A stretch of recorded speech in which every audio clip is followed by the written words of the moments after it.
Substantial improvement and damage rules. How do you go about finding this information? And let's start by doing a search on Google, or I'm on Bing here. Pasco permit search, Acela. Acela is the name of the program that we do our searches in Pasco County. And when you search, you're going to come up with a number of choices. It's this one, the ACA-PROD-Acela. When you click on this, it will take you to this site, the Pasco County, Florida, Pasco Gateway. And you're going to see there's a lot of information here on Pasco County permitting. Now, for the purpose of this illustration, I'm going to go ahead and use a data that I've already inputted on a property that I'm going to use as a subject property. This property is in Gulf Harbors, and when you pull up this property, 3807 top sale, you get this message right here. A notice was added to this record on 10/2, condition damage assessment Helene, severity notice.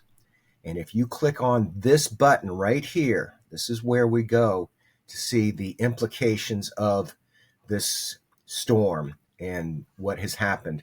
Basically, Pasco County and all the counties around us are part of a presidential determined disaster zone, presidential designated disaster zone. So we're going to run down this.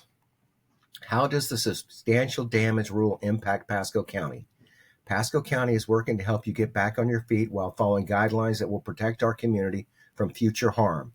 To keep coverage with the National Flood Insurance Program and maintain other benefits, Pasco County Building Code requires homeowners who make substantial repairs or improvements to homes in the floodplains to rebuild up to new flood safety standards, no matter the cause of the damage. If the repairs needed to bring the structure to its pre-damage condition cost 49% of the actual cash value or more of its value, depreciated value not including the value of the land, the structure is considered substantially damaged and must be elevated or rebuilt above the floodplains.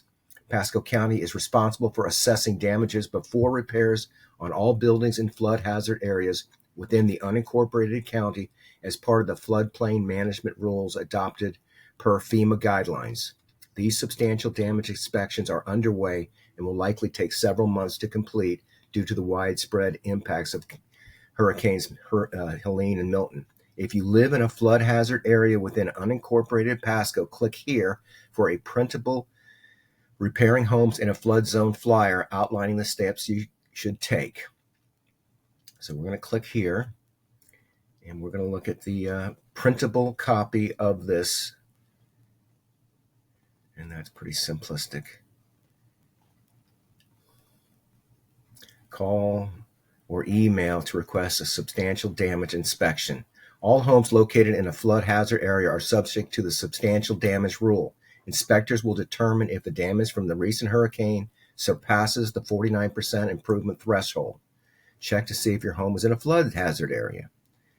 Actual cash value is determined by Pasco County property appraiser. And let's go ahead and do that for this subject property. And let's go and verify the subject property.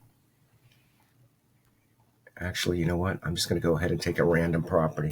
We go to pascopa.com. We do no, we don't want to do learn more. We want to do record search. And this is something you can read here too if you go to learn more. So let's go to top sale. And we'll just pull up a random property. So when you see right here, building $233,000, this is the number that you use for the 49% calculation. People say, why? I thought it was 50%. Pasco County made a deal with FEMA, and we have the 49% rule, and we get better benefits allegedly for going to the 49% versus the 50% rule. This rule applies to all buildings in the flood hazard area and to all repairs, even if the damage is not caused by flooding. The rule applies even if you do the work yourself or use donated materials. See items included substantial damage repairs. You may be able to get permits for minor repairs to make your home habitable for temporary occupancy while you determine your next steps. Call us first to make sure you don't spend money on work that could be required to be undone later. An inspector will determine the necessary permits for habitability and can issue those permits on site during the inspection. There is financial help available to offset the cost of elevating or rebuilding, including the cost of compliance coverage through your flood insurance policy or local tax relief on any improvements made to recover from a disaster. What you can do if you live in a flood hazard area and your home was damaged, you can remove the damaged drywall, file claims through your insurance, apply for assistance, expect a visit from local business inspectors.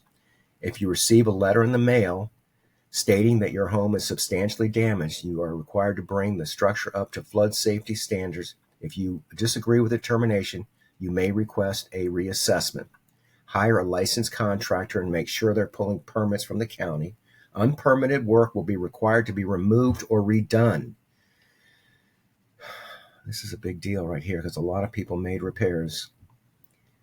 Be patient and contact us with your questions. Substantial damage assessments will take time. Substantial damage assessment process. Notification. County conducts or by appointment. County conducts required proactive substantial damage assessment. Homeowner can also request an inspection. Property inspection. Inspectors evaluate the damage, taking notes and photos. Damage evaluation. Inspectors compare the repair costs to the property's pre-disaster value.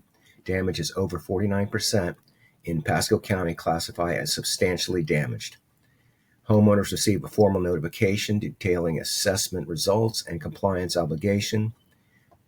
Homeowner must understand necessary steps to comply with floodplain management regulations.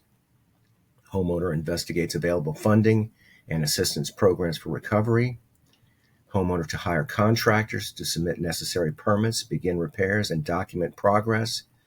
Structure owners should participate in community outreach offerings to receive updates and available resources and support programs. If you live in a floodplain and have storm damage but haven't received a substantial damage letter or been visited by an inspector, you can reach out to us with any questions.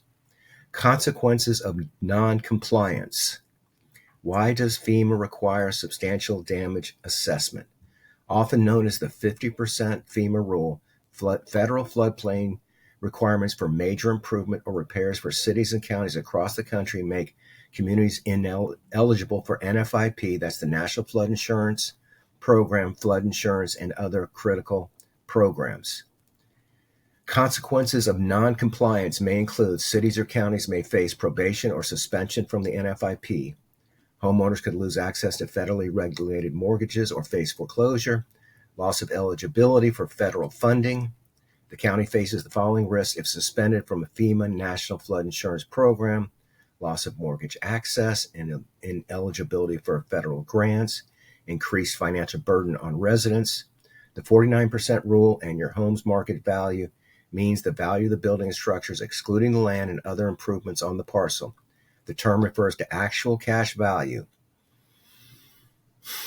determined by a qualified independent appraiser.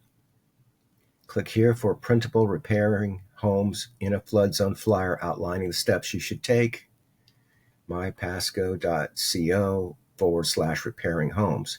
Costs include: to pass FEMA standard, costs are based on average commercial rates for labor and materials. That means even if you do the work yourself or get your materials, you must estimate those costs toward the 49% improvements. That's because floodplain regulations are intended to make sure long-term improvements to homes and structures can withstand future flooding.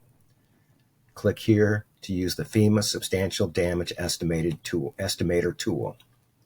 And here is the tool. And